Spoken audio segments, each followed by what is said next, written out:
Now here's Chris Yillman in Canberra.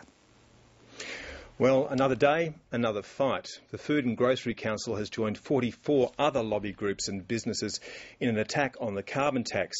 In an open letter to the Prime Minister, all say it will threaten their viability. The government's now fighting a bewildering array of battles as it fashions a budget bound to start some more fights. Finance Minister Penny Wong has spent the day with the Razor Gang and she'll join me shortly. But first, a look at a budget that will be a hard sell, as most of the good news is over the horizon. Hi mate, good to see you. Yeah, good to see you. Congratulations. Every budget tells an economic and a political story.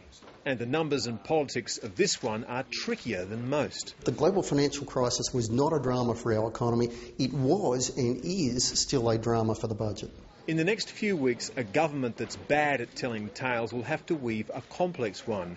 That it will return to surplus in 2 years, but before then the projected deficits will blow out. We're likely to see budget deficits in the year just finishing and the financial year about to start that are both worse than the official projections of them. The last forecast said this year's deficit would land at $41 billion in the red. Next year, the projected deficit is $12 billion. But slowing growth and falling company and income tax receipts now mean those numbers are too rosy.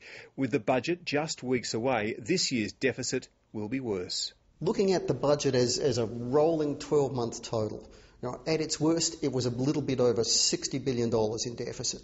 But that's more or less where it still is. There'll be much behind-the-scenes massaging to bridge the gap between the projection and the final outcome. But Chris Richardson's best guess is that it's too large to close the gap completely. And that doesn't rule out a return to surplus in 2012, courtesy of the rivers of gold flowing from China. In relative terms, the world hasn't been paying us this handsomely for well over a century. Unemployment's already back below 5% and dropping further. You will see a surplus in 2012-13.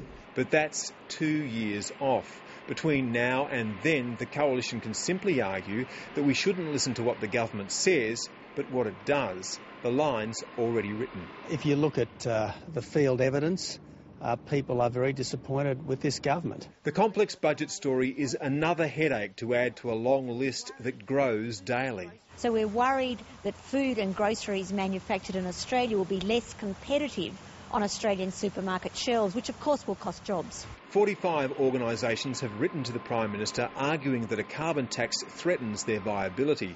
And since late last week, some unions have joined the chorus worrying about jobs. There needs to be appropriate levels of compensation for emissions-intensive trade-exposed industries so we don't create a situation where those jobs go offshore. The government's also fighting clubs, tobacco companies and the military, and it's battling on both its left and its right flank over its border protection regime. There are now too many fights on too many fronts for any government to sustain. Some need to be shut down. Instead, more brawls are on the way. There'll be losers in the budget because of the promise to cap real spending at 2%. It's always been the case ever since that promise was made that it would become a straitjacket at some stage. The surplus promise, that's really down to what China does rather than what the government does. The spending promise, no more than 2% extra a year after inflation, that comes down to what the government does, or, given we have a hung parliament, what the government and the opposition do between them.